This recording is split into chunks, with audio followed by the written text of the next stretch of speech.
మన కాదంబరి సిల్క్స్ లో flat 50% discount and 25,000 purchase మీద 2 కంచి కాటన్ సారీస్ ఉచితం. అంటే ఆయన మీతో ట్రావెల్ చేసిన ఆయన కదా, సింహరాశి రకరకాలు చేశారు కదా, అందుకని అడుగుతాను. సింహరాశి కూడా ఏం జరిగిందంటే, సముద్ర ఇష్టపడే సముద్ర చేశారు తప్ప సముద్ర ఎప్పుడు దీనివల్ల బాధపడింది లేదు. సింహరాశి ఏమైందంటే డైలాగు ఇదంతా మార్చేశారు. ఓకే. సినిమాలో సింహరాశి నేను మాయి అని ఒక రీమేక్ సినిమా, అది యాజ్ ఇట్ ఈస్ చేయాలని అది నాకు నచ్చింది. దాన్ని చేయాలని, కానీ ఒకటి నేను శరత్ కుమార్ కొంచెం హైపర్గా చేసి ఉంటారు. అంత హైపర్ కాకుండా నేను కొంచెం న్యాచురల్గా చేస్తాను అన్న ఒకటే ఆ సినిమాకి నేను చెప్పిన డిఫరెన్స్. మిగిలినట్ట మాయి అని సినిమా రీమేక్ చేసేప్పుడు యాజ్ ఇట్ ఈసే నేను ఎదురు చూస్తాను. ఓకే. సో ఎదురు చూస్తే సముద్ర వేరే డైలాగ్స్తో వచ్చి అందులో లేని డైలాగ్స్ అంతా యూజ్ చేసి కొన్ని సీన్స్ అంతా మార్చి వచ్చిన్నారు. సముద్రాన్ని నేనే ఫస్ట్ పెట్టాను. ఓకే. ఇది సింహరాశికి ఆర్బి చౌదరి గారు 2-3 చాయిస్ ఇచ్చారు, ఏ డైరెక్టర్కి వెళ్దాం అంటే నేనే సముద్రాకి వెళ్దాం. ఈ యంగ్స్టర్ నా దగ్గర అమ్మ గురించి ఒక సబ్జెక్ట్ వచ్చి చెప్పారు ఫిలిం సిటీలో, నాకు నచ్చింది, అతను సెంటిమెంట్ బాగా చేయగలుగుతాడు, అందువల్ల మన సముద్రాగే వెళ్దాం అని నేనే ఆర్బి చౌదరి దగ్గర రిక్వెస్ట్ చేశాను. ఆయన ఆర్బి చౌదరి మనసులో కూడా అదే ఉండింది అని ఆయన తర్వాత చెప్పారు. తర్వాత మా ఈ సినిమా ఏమైంది, వేరే డైలాగులు మారింది, సీన్ మారింది. నేను సముద్రాన్ని ఫస్ట్ డే చెప్పాను, సెకండ్ డే కూర్చొని చెప్పేశాను, సముద్ర నేను చేయలేను, ఎందుకంటే నువ్వు నా మాయి నచ్చి యాజ్ ఇట్ ఈస్ చేస్తారని అనుకున్నాను, మీరు డైలాగులు మారుస్తున్నారు, ఇది మారుస్తున్నారు, నేను వెళ్ళిపోతాను, వద్దు మీరు వేరెవరితోనో చేసుకోండి అన్న. లేదు మీరు ఏం చేయాలో చెప్పండి, వాకాడ అప్పారావు గారు ప్లస్ సముద్ర మీరు ఏం చేయాలో చెప్పండి, అలాగే చేద్దాం అని. సరే ఏం చేశాను, జీవితానికి తమిళ్ బాగా తెలుసు, తెలుగు బాగా తెలుసు.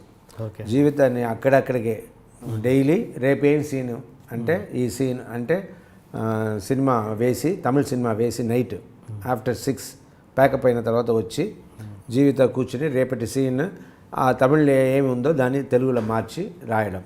ఓకే. మార్చి రాసి నెక్స్ట్ డే షూటింగ్ వెళ్ళడం. ఇలాగే షూటింగ్ ఆపకుండా కంటిన్యూ చేసి ఫినిష్ చేసాం. సో అప్పుడు నుంచే సముద్ర గారికి జీవితం అంటే చాలా ఇష్టం, చాలా నమ్మకం. And she was helping him in the dialogues only అక్కడ, not in the shots. But ఎవడైతే నాకేంటి వచ్చి మేము సొంతంగా స్టార్ట్ చేసిన సినిమా, మేము అండ్ రాజేందర్ రెడ్డి అని ఫ్రెండ్ సొంతంగా స్టార్ట్ చేసిన సినిమా, ఈ సొంతంగా స్టార్ట్ చేసిన సినిమా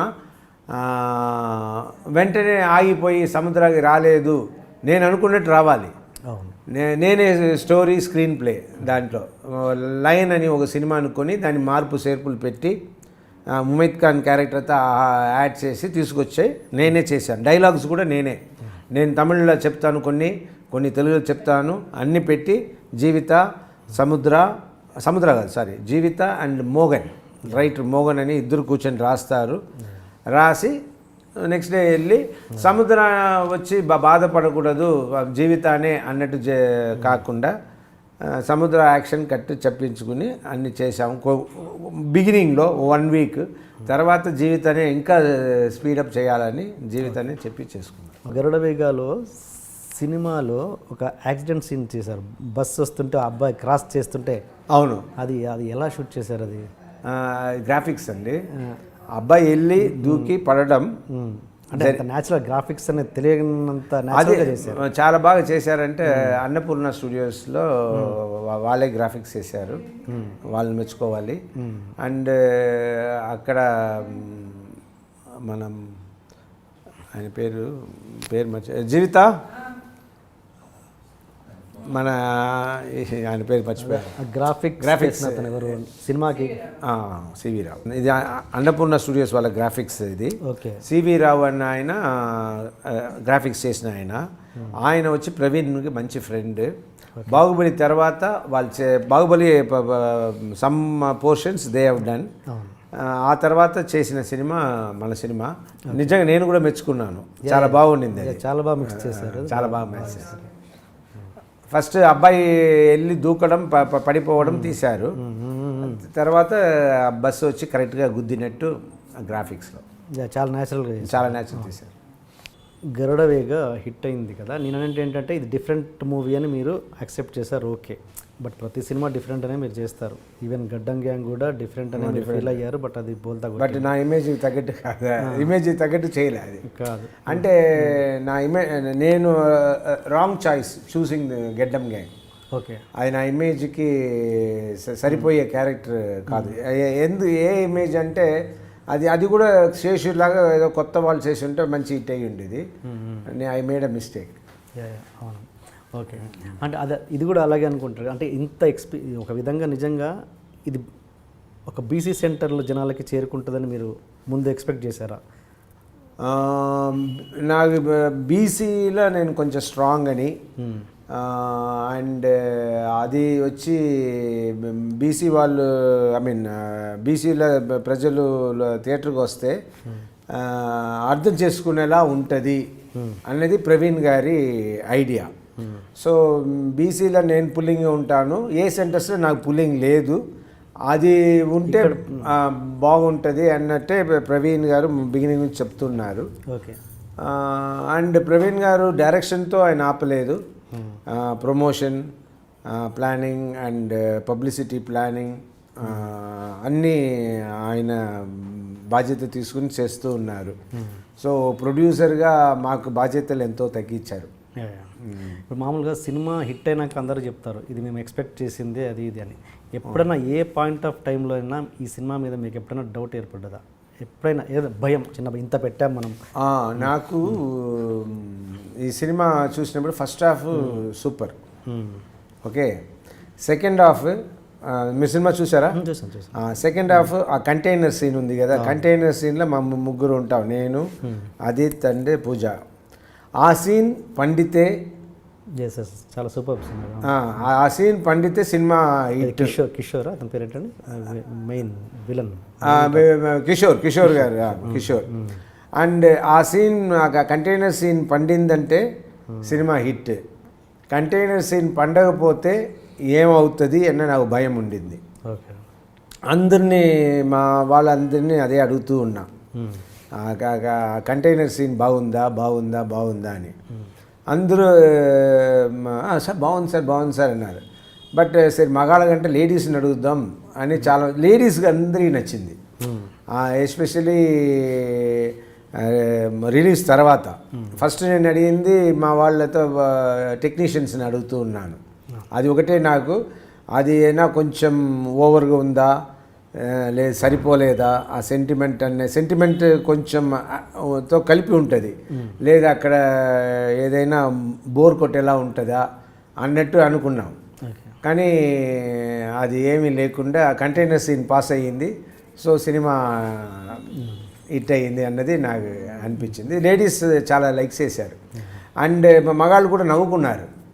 అక్కడ అంతా అయిపోయిందా నీకు అంటే డైవర్స్కి వెళ్ళి ఉంటుంది వైఫ్, ఇంకేంటి ఇప్పుడు చెప్పి ఇంకేంటి యూస్, అంతా అయిపోయింది కదా అన్నట్టు ఏదో వైఫ్ చెప్తుంది.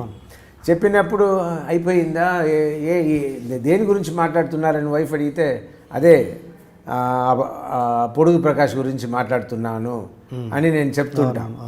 అది ఆ సీనే అక్కడ అందరూ నవ్వుకున్నారు.